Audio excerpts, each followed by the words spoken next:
Como eu disse, não gosto de ficar passando páginas da Bíblia para procurar o que vou pregar.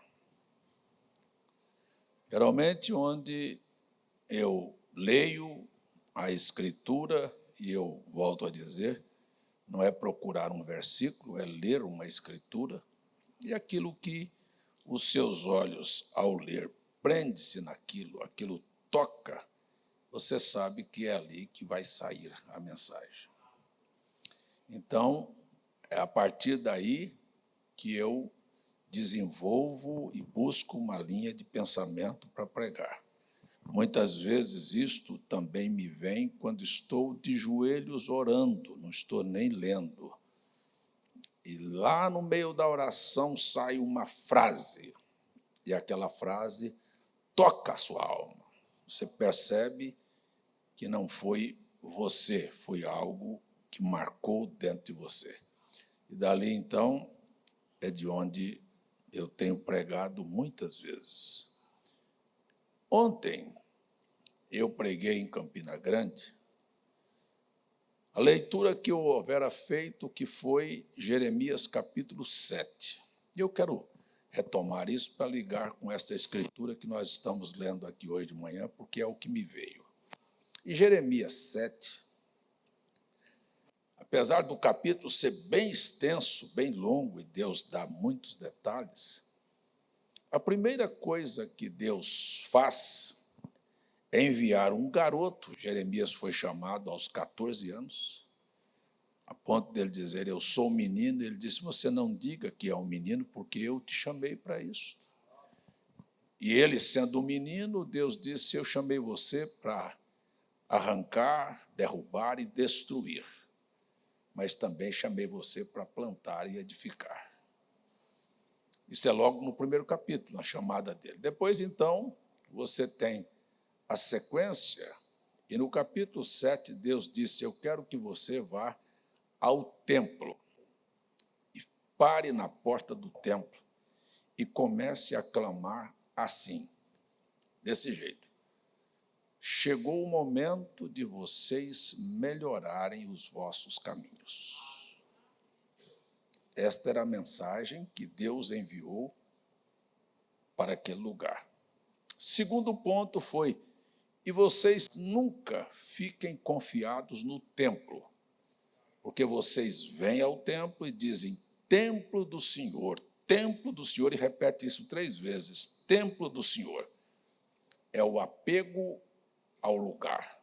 E Deus estava dizendo para ele, disse para eles, para Jeremias, disse, você está apegado ao templo e eu quero te lembrar que o primeiro templo, o primeiro lugar onde o templo foi edificado foi Siló. E eu destruí Siló e vou destruir este. Então, Deus não admite que você tenha uma fé no templo. É mais ou menos assim, eu sou crente, eu sou da mensagem, e você está ali. E Deus diz assim, isso para mim não vale nada. Isso para mim não vale nada. Então, o terceiro ponto é melhorar vossos caminhos. E o enredo do capítulo todo chama-se idolatria. Você diz, não é para mim.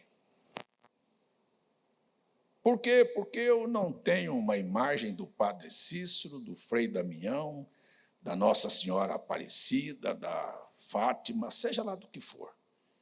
E este é o grande engano. Porque o pecado que Deus mais condenou na Bíblia foi idolatria. Foi idolatria. E você vai atrás, não sei se você já teve esta curiosidade, perguntar por que Deus estava contra a idolatria. Você fala assim, eu estou falando porque eu vi. O Salmo 115 diz, tem boca, mas não fala, tem ouvido, mas não ouve, um ídolo, né? Mas eu tive a oportunidade de ir a Petra, de ir a aqueles lugares, de verem monstros que eles chamam aquilo de Deus. Cada imagem horrorosa. E eles chamam aquilo de Deus. Você vai à cultura do Egito, animais com cabeça de outros animais, às vezes um pássaro com a cabeça de homem, ou um homem com a cabeça de pássaro. Eles chamavam aquilo de deuses. Então, por que Deus, o Todo-Poderoso, se preocuparia com uma coisa tão fútil como um ser desse, uma imagem desta? Então, por que Deus era tão contra a idolatria? E eu paro aqui para dizer assim, o que é um Cícero, um Damião, uma Maria, uma Aparecida diante de Deus? O que é um ser humano diante do Criador? Então, estas imagens que as pessoas têm, elas, assim, simplesmente, elas por si só se desqualificam, porque o ser humano, disse Deus, é como um vento que passa hoje e nunca mais volta. O eterno é o eterno. Ele é o Criador, é o dominador. Na carta de Paulo aos Romanos, capítulo 1, ele disse, sabe, toda a criação proclama a existência de Deus, sabe, do que Ele é, do poder que tem. Então, parece que fica assim uma coisa muito descompatível. Minha preocupação é por que Deus tem tanto ódio da idolatria e condena tanta idolatria. É exatamente isso, é uma coisa tão simples. A idolatria é o fato de você pegar uma coisa criada e colocar no lugar do Criador. Seja homem, seja animal, seja uma casa, seja o seu carro, seja seu dinheiro, seja seu filho, seu marido, sua mulher. Não dá para colocar diante de Deus. Mas por que Deus condenou tanto estes atos? Sabe? Porque você olha hoje de manhã e diz, este não sou eu. Mas para um pouquinho, vamos ser honestos aqui. E por que Deus, então, estava mandando o povo melhorar seus caminhos? Esta é a minha meditação desta escola de manhã. Por que Deus estava dizendo para o povo melhorar seus caminhos e sair da idolatria?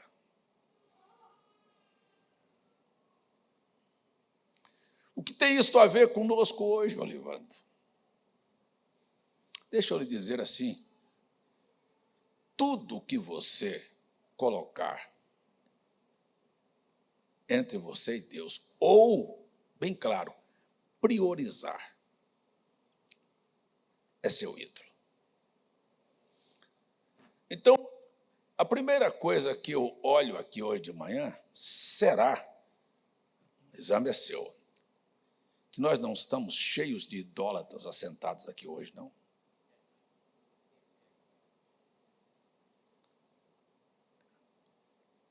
A primeira coisa que eu gostaria de ser honesto, assim, e perguntar se tem alguém aqui honesto.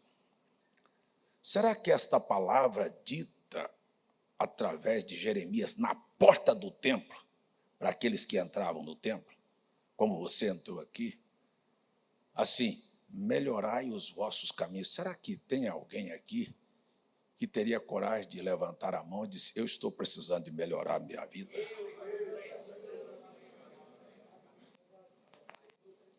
Mas o ponto central era a idolatria. Por que as pessoas não priorizam Deus? Bem devagar. A gente deixa de vir ao culto porque tem uma obrigação. Obrigação, quando é lhe imposta e você não tem como se safar dela, é uma coisa. Mas uma obrigação que você tem como prorrogar porque você tem compromisso com Deus e priorizou Deus e não faz? Me desculpe, irmão. Pode ofender quem quiser. Você é um idólatra. Eu tenho um passeio, eu tenho um negócio, eu tenho uma relação, sabe assim, uma relação social, eu tenho uma viagem, eu tenho um passeio, eu tenho alguma coisa dessa natureza a fazer, e eu simplesmente assim, porque tem viagem que você tem que ir, tem alguma coisa que você está fora, você está passeando, hoje o culto está acontecendo, você não está aqui.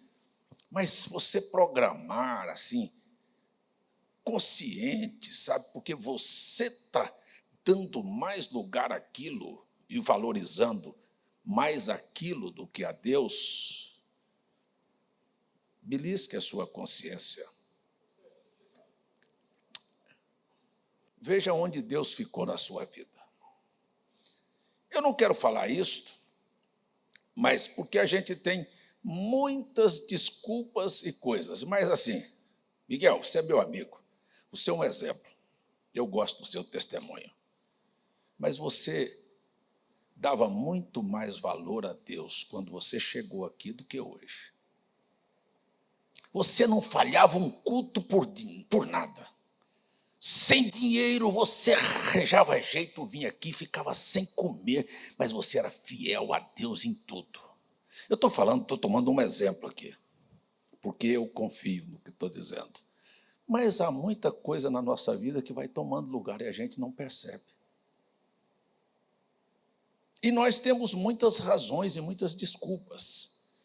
Eu tenho tanta confiança no irmão Olivando, eu estou falando assim, Olivando aposentou e fez um voto a Deus, que é dedicar a vida dele na aposentadoria ao Senhor. Mas quantos cultos você falhou por causa da empresa? Eu estou tomando testemunhos. Sabe por quê? Porque estas coisas, elas entram na prioridade da nossa vida. E idolatria é exatamente você priorizar alguma coisa em lugar do Criador. Quem faz você respirar? Quem te dá inteligência? E por que a gente põe ele em segundo lugar? Eu estou falando de coração aqui, porque eu estou tomando exemplos para você entender o que Deus está cobrando de nós nesta hora. Eu não estou falando isso para ter um grupo de pessoas igrejeiras que vêm à igreja por vir à igreja. Porque Deus estava dizendo, ei, não venha dizer templo do Senhor, não, porque eu vou derrubar isso. Mas o contexto de Malaquias, ou de Jeremias 7, é isto que eu estou tratando aqui de manhã e vou falar para vocês. Ligando agora Jeremias 7 com 1 Samuel 3. Quantos realmente querem ouvir Deus falar? Já não falou com você esta manhã? Essa história de dizer, fala porque o teu servo ouve, sabe? Se não for aplicada, se não for olhada de coração, nós vamos, simplesmente parece que vamos tentar enganar a Deus, porque, na verdade, a palavra de Deus, olha, deixa eu viajar com você, naqueles dias era de muita valia e havia pouca manifestação dessa palavra. Hoje nós temos a mesma coisa, a palavra de Deus é valiosíssima, mas eu vou dizer para vocês, há tanto barulho, há tanta informação na internet, no mundo paralelo, que a palavra de Deus não vale mais nada. Não é que Deus deixou de falar, não é que Deus quer deixar de falar, é que nós já não damos mais o devido valor que ela tem.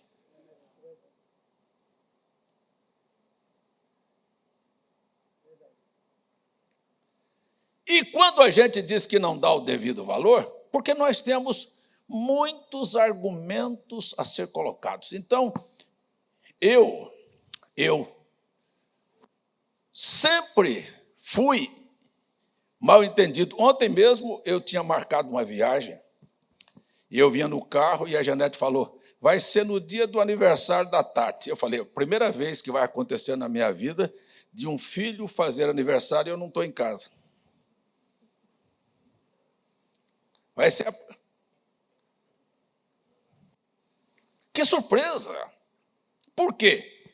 Porque eu nunca priorizei, é minha filha, é minha caçula, sabe? Mas eu nunca priorizei nem aniversário dela, nem de ninguém para substituir por um trabalho de Deus. Nem o meu, nem de qualquer pessoa da minha família.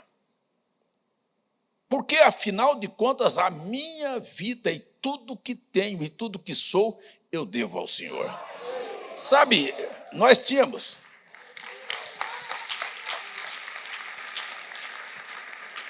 Eita, esse banco está vazio aqui, ó.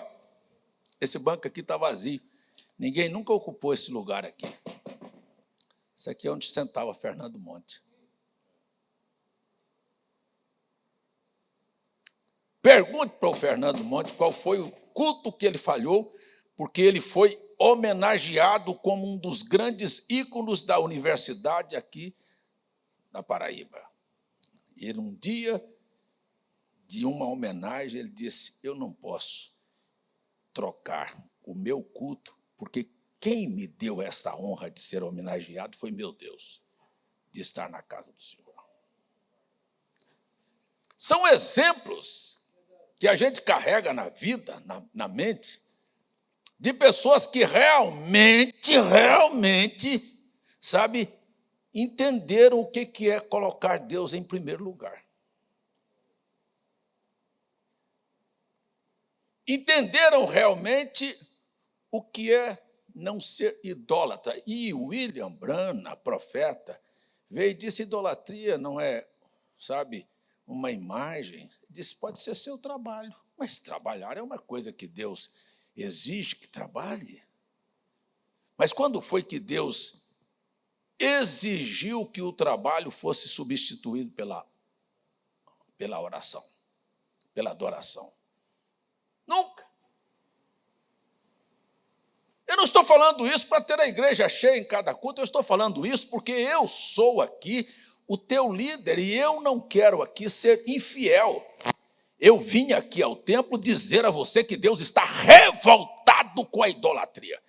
E esta questão de derribar o templo, de fazer o que ele fez com Siló, assim, de levar aquilo à apostasia, de deixar, eu vou falar bem claro, fazer com que a glória do Senhor saia da sua vida.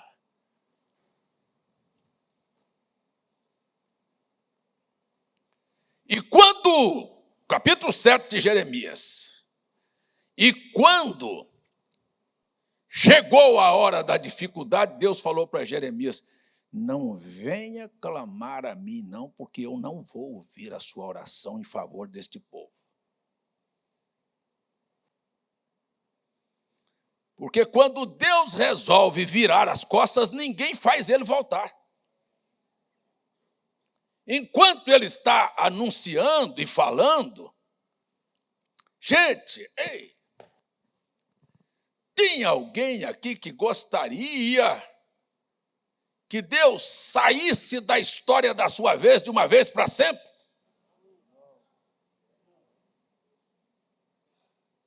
Se você está aqui hoje de manhã, é porque ele não saiu da história da sua vida para sempre.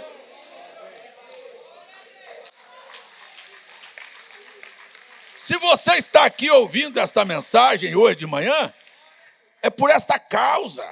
É porque, na verdade, sabe o que ele está querendo?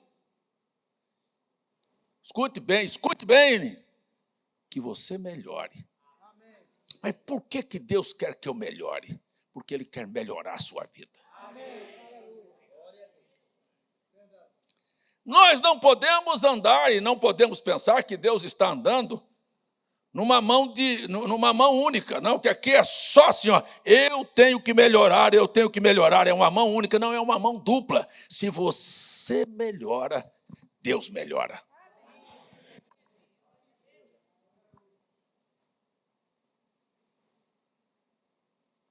Isto, quando foi que ele deixou fora a questão da bênção quando você faz as coisas corretas? Nunca. Nunca deixou.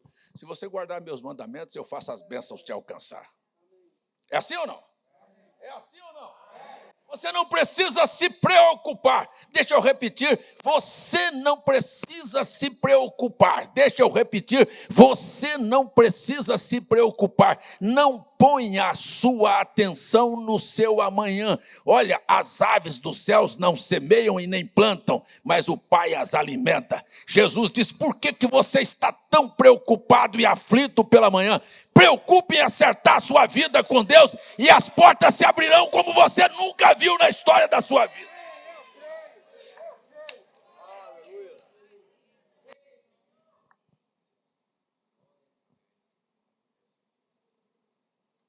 Perdoe-me.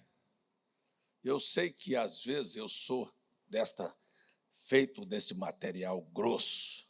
Disseram que eu sou mais grosso do que papel de enrolar prego. Eu não vou duvidar, não.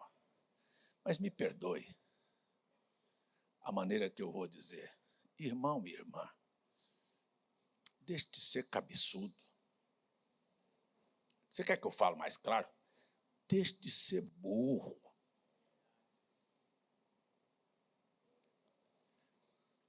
Quer que eu fale mais claro? Ponha Deus em primeiro lugar na sua vida.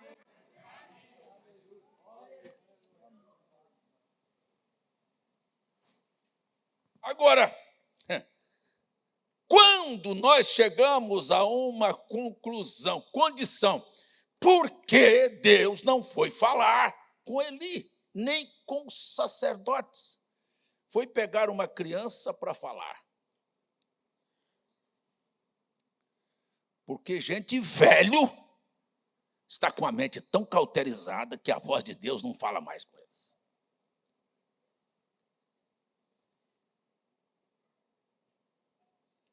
É a coisa mais comum você ver crentes antigos e velhos dizer, eu sei o que estou fazendo, sabe nada. A condição de Eli ele era cego, seus filhos cegos. Deus precisou de falar com alguém que tinha mente, que tinha olhos e que era sensível à voz do Senhor, que nem entendia quando Deus falava.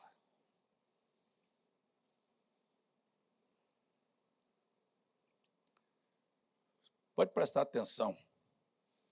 Quando você... Parece que eu vou pregar outra mensagem aqui. Quando você pega gente muito maduro, parece que a melhor coisa que faz é botar ele na cadeia. Estou falando do Maduro da Venezuela agora. Tem que ser preso. Os maduros estão tudo precisando de ir para a cadeia. Eu vi não sei se é charge, não sei se é verdade, uma fotografia do Maduro, está lá nos Estados Unidos, está magro, acabou a barriga. Será que nós temos que entrar num processo de passar fome, de estar triste, acabado, frustrado, magro? Mas não é porque não come, não. É porque o sistema mental está simplesmente arrasado.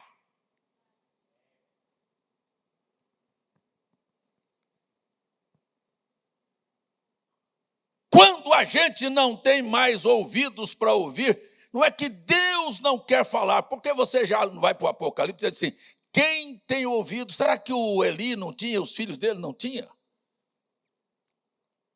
E a coisa é assim, gente, é assim. E quando esta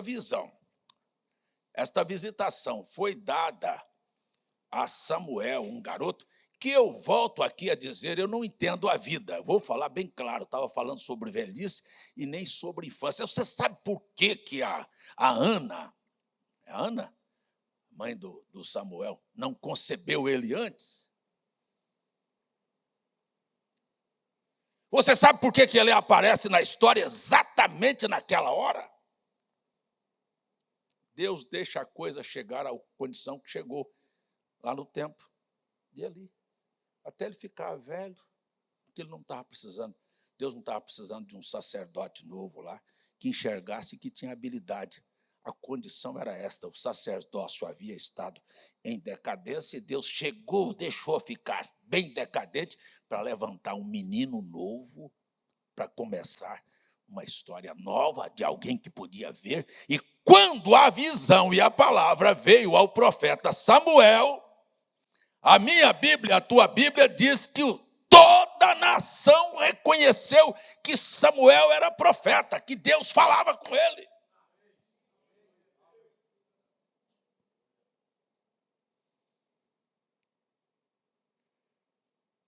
É isto que nós estamos precisando.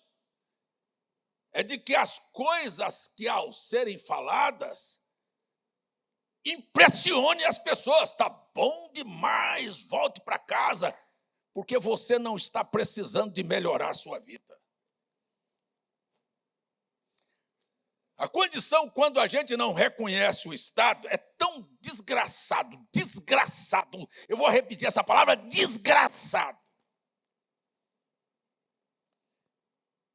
É muito mais fácil você apontar o dedo para a vida de alguém e dizer, ele é que é o culpado dessa situação.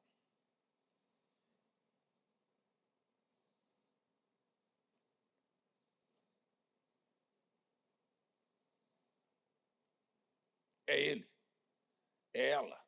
Ei, vamos fazer o seguinte, vou passar uma régua aqui e zerar a história hoje. De verdade. Quem é que está precisando que a sua vida seja melhorada? Quem é que está aqui, que está ouvindo Deus falar com você, dizendo que você está precisando de melhorar a sua vida?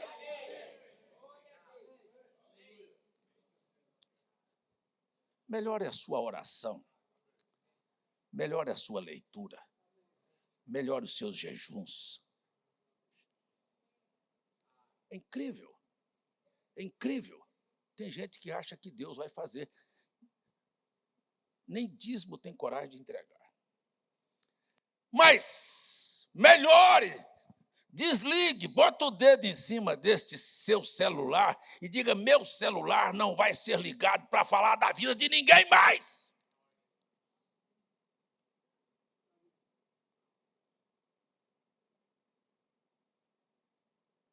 Melhore a sua língua, melhore o seu temperamento, melhore o seu trato dentro de casa, com a mulher, com os filhos.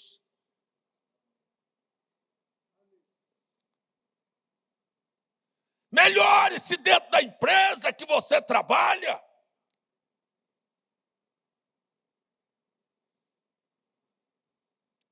As pessoas querem que Deus melhore, mas eles não querem melhorar. E só existe uma razão pela qual Deus está dizendo aqui, através de Jeremias e agora através de Samuel, para dar um recado. Eu vou fazer uma coisa tão estranha que quem ouvir, os ouvidos vão tinir. Será que nós precisamos chegar a esse momento?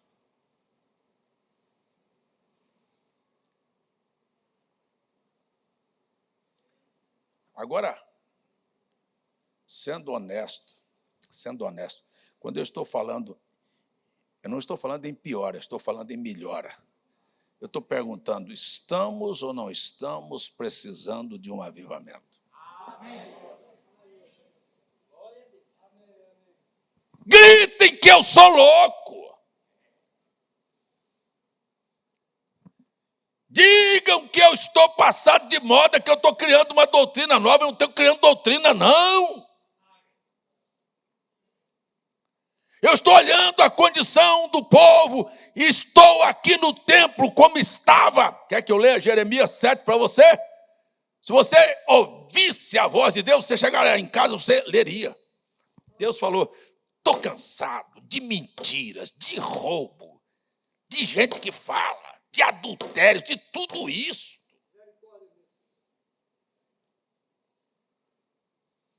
E aí insiste, melhore os vossos caminhos. Deus não estava apenas mandando uma mensagem de condenação.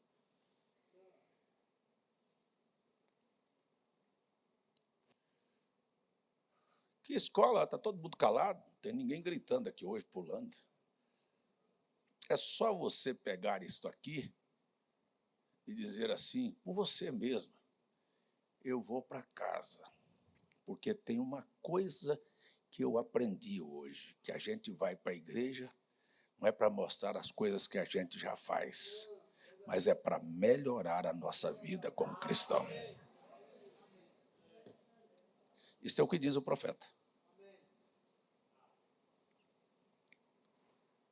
Isso é o que diz o profeta. Deus nos chamou, a mim e a você, para vir aqui, para a gente dizer assim, ei, ó, 30, 50 anos, 50 e tantos anos que eu sou da mensagem. Não, Deus está dizendo, você não está na hora de melhorar, não.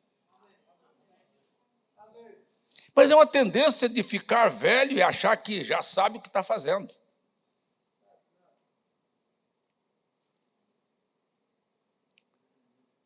E Deus traça uma... Eita, gente, eu estou falando aqui, ó, para alguém que ainda, porventura, se tiver aqui alguém entre nós que acredita que esta Bíblia é a verdade, eu estou falando aqui que a única proposta de Deus é abençoar a tua vida muito.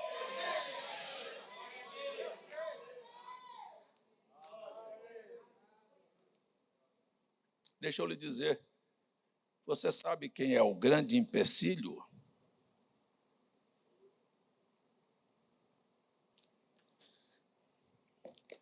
É Deus que não responde minhas orações. Mas não responde por quê? É Deus que não quer me ouvir. Por que Deus não quer te ouvir? Não quero nem falar com você. Por quê? Você é filho, eu sou filho. Se nós estamos tendo uma escola aqui, um aprendizado nesta manhã, é porque Deus te considera como filho. E que filho é que Deus... Vocês perdoem, irmão Olivando, perdoem, irmão Miguel, de ter citado exemplo de vocês, porque eu estou falando isso, porque só tem uma coisa que Deus quer fazer com vocês, te abençoar muito mais. Ninguém tome isso e volte para casa, sabe, dizendo, não, ei, eu citei 2 exemplos aqui, porque são 2 exemplos. 2 pessoas exemplares. Mas este é o meu exemplo, o teu exemplo. Eu gosto de gente, sabe, que nunca se acostumou com as coisas. Deixa eu voltar aqui. Eu ontem citei o exemplo de Josué e Caleb. Josué e Caleb só foram e peregrinaram por 40 anos, vivendo o atraso que deveria ser herdado com 11 dias. Ele passa 40 anos, não foi por causa deles, por causa do povo. Gente que age mal e arrasta você para uma demora.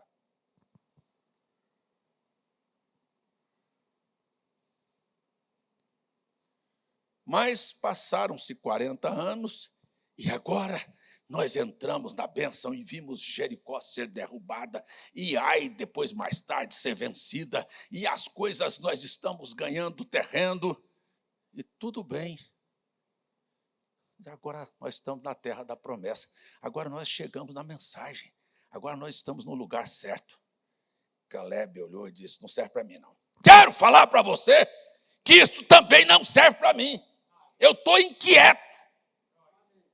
Por quê? Caleb voltou, e eu disse ontem, e vou repetir para vocês aqui, é muito mais fácil crer em mim hoje, citando a Bíblia para você, do que crer em Moisés naqueles dias, quando não tinha Bíblia para ser citada. Moisés chega lá e diz assim, ó, isso aqui tem que ser desta maneira, porque Deus disse que tinha alguém perguntar para ele, cadê a Bíblia que você tem para me mostrar isso? Me mostra aí onde foi que Deus falou isso. Não tinha. Eu venho aqui e mostro a Bíblia para o povo não crê. Deixa eu falar com vocês, será que se você vivesse naquele tempo, você creria no que Moisés falou?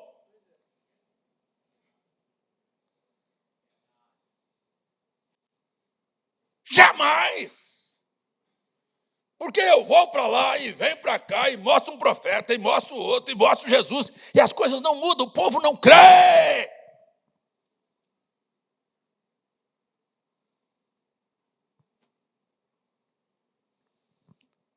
Caleb voltou e disse, ô Josué, será que é só isso mesmo que nós temos para fazer? Eu estou morando ali com a minha família, está tudo bem, mas será que é só isto mesmo? Não, eu estou me lembrando que Moisés, servo de Deus, há 40 anos atrás, disse que aquela terra onde eu pisei é minha. Gente, Jean, isso é balela, Jean. Não adianta você gritar que as promessas de Deus são tuas, porque o povo não acredita, não. O povo tem uma concepção já formada do que é dele.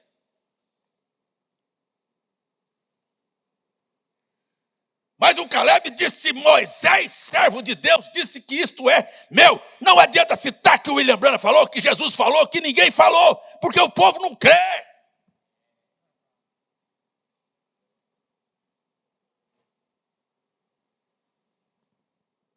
Mas o Caleb cria. Disse: Moisés, servo de Deus, disse que esta terra é minha. E Josué provocou a incredulidade para ver se havia em Caleb alguma incredulidade. Disse: mas esta terra está cheia de gigantes. Ele botou o obstáculo, disse: oh, não vá não, que você vai se dar mal, porque está cheia de gigantes. Ele disse: e daí? Eu quero falar para você que faz 45 anos atrás, quando eu vi esta promessa, e vou dizer para você que a minha disposição, a minha fé não mudou, a minha coragem não foi alterada. Eu estou pronto para lutar hoje do jeito que eu estava há 45 anos atrás.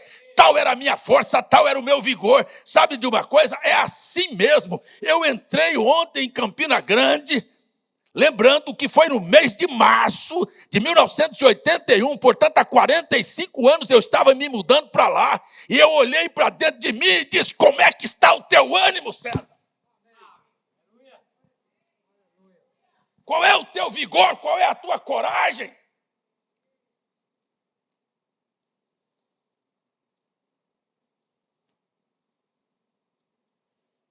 Tem alguém aqui para duvidar? Pode duvidar.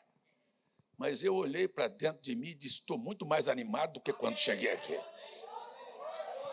Estou animado. Estou entusiasmado. Estou aqui no púlpito hoje de manhã dizendo que esse avivamento, se não é para começar com você, que comece comigo, porque eu vim para cá para começar. E eu estou aqui dizendo a mesma coisa hoje.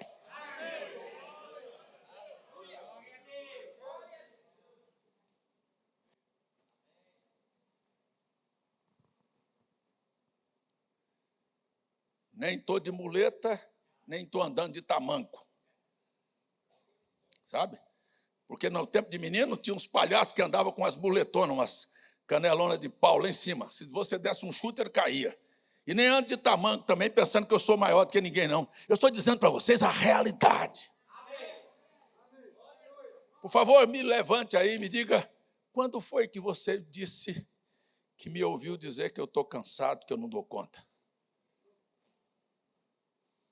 E aí eu brinquei, eu disse: não é um fim de semana, não estou criticando já. Preste, por favor, porque depois você fala uma coisa e as pessoas levam para outra. Mas não é um fim de semana que eu estou aqui fazendo Campina Grande, João Pessoa, Recife, Abreu e Lima. Não é, sabe? Não é, Miguel. Sabe? Não é um fim de semana. Um mês tem 4 semanas. Um ano tem 48. E 48 vezes 45 anos são 2.600 semanas. 2.600 vezes que eu fiz isso. Me mostra o meu desânimo.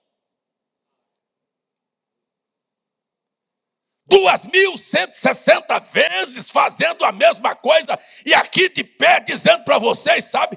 Olha, eu estou crendo que Deus vai fazer muito mais, porque é isto que nós temos. Eu não estou satisfeito com isto, não.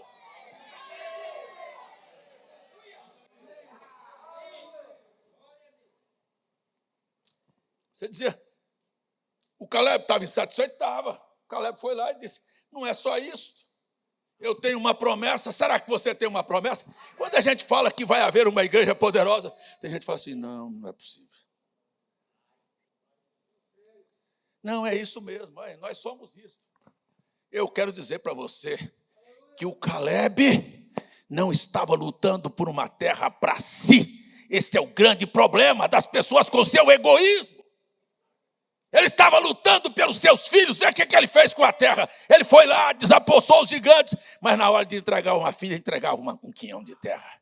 entregava aqui a bênção. Sabe o que é? Eu estou lutando por você, por ver seu lar, por ver sua saúde, por ver sua felicidade, por ver sua prosperidade, para você não estar com a mão vazia dizendo, eu sou da mensagem. Nós somos da mensagem, nós temos uma herança, meus irmãos. Existe uma promessa de Deus para nós, e aí é que o povo falha.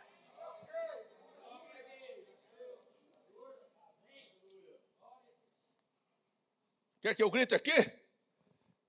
Se você não crê, fique do jeito que você quiser.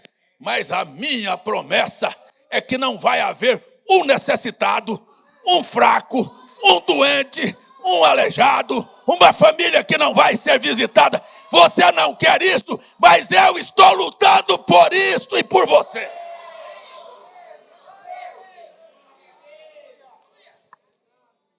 Fique na sua inércia e diga assim, ó, diga para mim aí, ó. Eita, pastor, tá bom demais aqui.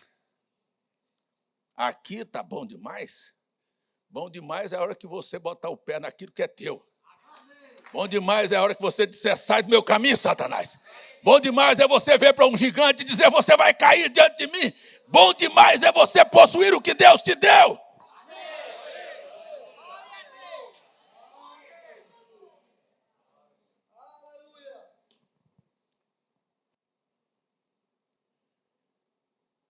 Isso é o que Deus quer te dar. Isso é o que Deus quer de cada um de nós. Eu não vou pregar mais, não. Então você vai sair daqui, não sabe nem o que ouviu. Está encerrado, o recado está dado. A idolatria está atrapalhando.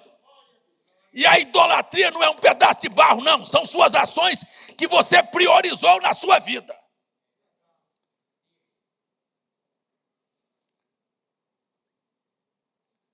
E acabemos hoje com esta história de eu sou da mensagem. E acabemos com a história que está bom demais. E leve esta mensagem no seu coração. Leve esta mensagem. Não sei se tem alguém aqui que disse fala porque eu estou ouvindo. Leve esta mensagem que Deus te falou nesta manhã. Melhorai os vossos caminhos. Leve esta mensagem com você para a semana que inicia hoje. Deus vai fazer coisas grandes e extraordinárias. Deus quer melhorar tua vida. Não sei se é para alguém aí. Estou pregando para alguém aqui. Deus quer melhorar tua vida. Estou pregando para alguém aqui, hein?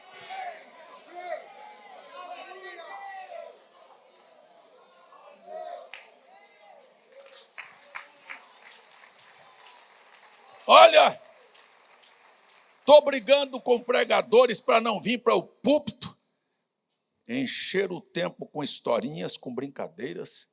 Estou pregando para dizer, dê o recado. O recado está dado. Vamos ficar em pé. Se Deus não falou com você, você está cego, você está velho, não vai falar nunca, porque não há mais prazer em ouvir a voz do Senhor. Feche os seus olhos.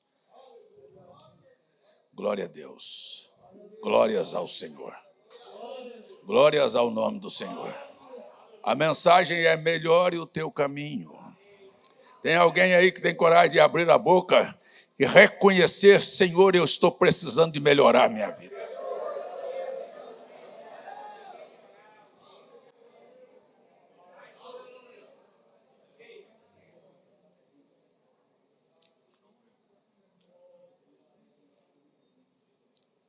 Acho que está bom demais.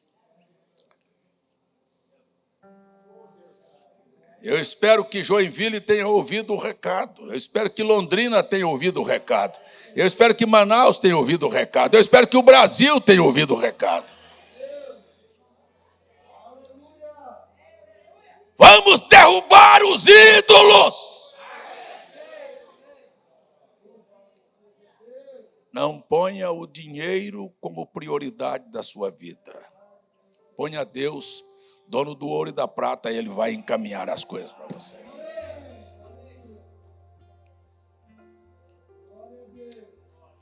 Não ponha filhos. Eu liguei para uma família que eu amo muito. Ai, ai, ai. Ai, ai, ai. Tem gente que não pode haver um problema que atrapalha ele na fé. Ele vai para uma estagnação porque aconteceu um problema dentro da igreja, na vida de alguém, e ele é paralisado com aquele problema. Vai para lá. São ídolos que estão no caminho das pessoas. É minha mulher, é meu marido, é meu filho, é aquele irmão, seja lá quem for. Nem que fosse o pastor, você não deveria parar.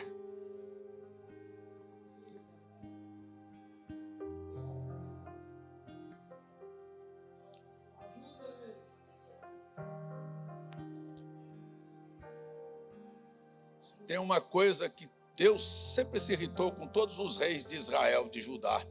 Derrube os ídolos. Mas ainda ficou um alto aqui, que ainda tem um ídolo lá que o povo vai lá. Derrube isto hoje de manhã.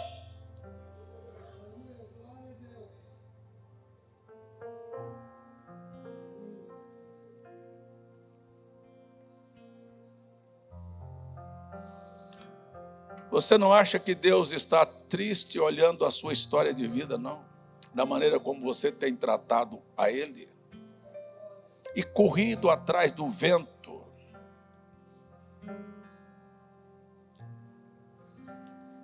E preocupado demais. E plantado muito e colhido pouco.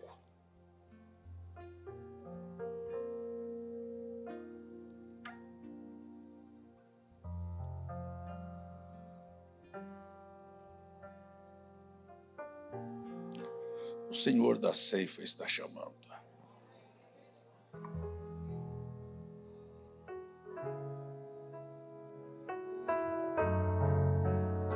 Escute bem que Deus só falou com Samuel porque a lâmpada da sua casa ainda estava acesa. A Bíblia é tão detalhista. Deus só está falando aqui nesta manhã porque ainda existe uma lâmpada acesa aqui ainda.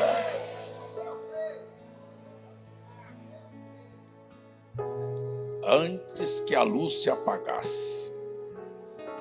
Quer que ele sopre e apague a sua luz? O Senhor da ceifa está chamando. Quem quer ir por mim a procurar? Almas que no mundo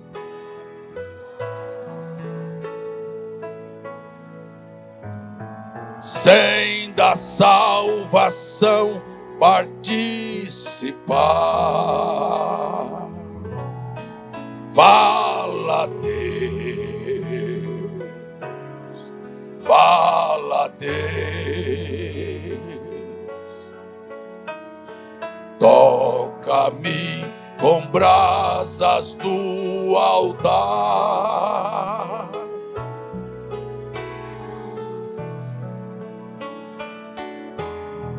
Fala Deus, sim, alegre atento ao teu mandar. Eu não quero que você cochiche, eu quero que você levante a sua voz. Se você achou que Deus falou com você, responda para Ele: Senhor, eu vou melhorar. Senhor, pode crer que eu vou melhorar.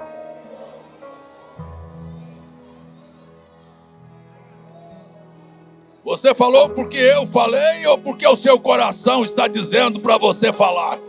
Se é teu coração, repita por você próprio aí agora.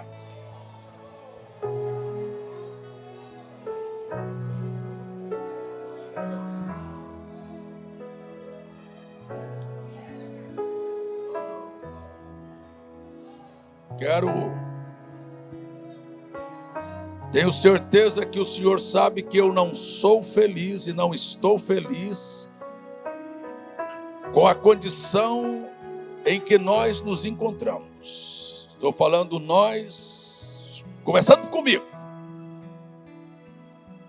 Eu estou aqui por uma vida melhor. Eu estou aqui porque eu quero seguir melhor. Eu estou aqui nesta manhã junto com o teu povo dizendo: Senhor, eu quero e vou melhorar. Não estou satisfeito com as coisas como estão. E agora quero pedir só por tua misericórdia, só por tua graça, melhore a vida deste povo. Melhore a vida da saúde deste povo. Melhore a vida emocional deste povo. Melhore a vida financeira deste povo. Melhore a vida espiritual deste povo. Senhor, melhore as nossas vidas.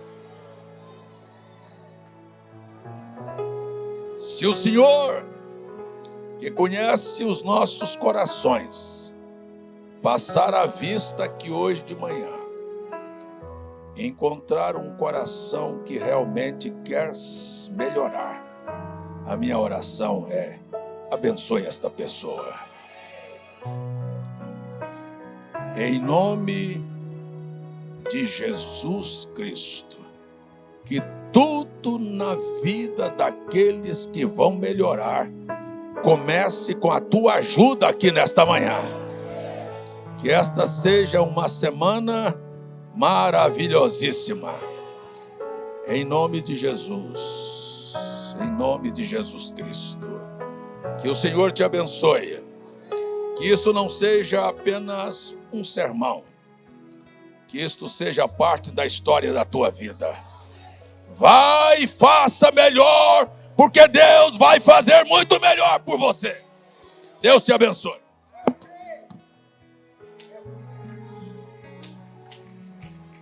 Edileuza agradece por ter sido curada numa oração do meio-dia. Deus abençoe, irmão Naldo, irmã Analice. Deus abençoe sua vida. E a todos vocês, Deus vos abençoe.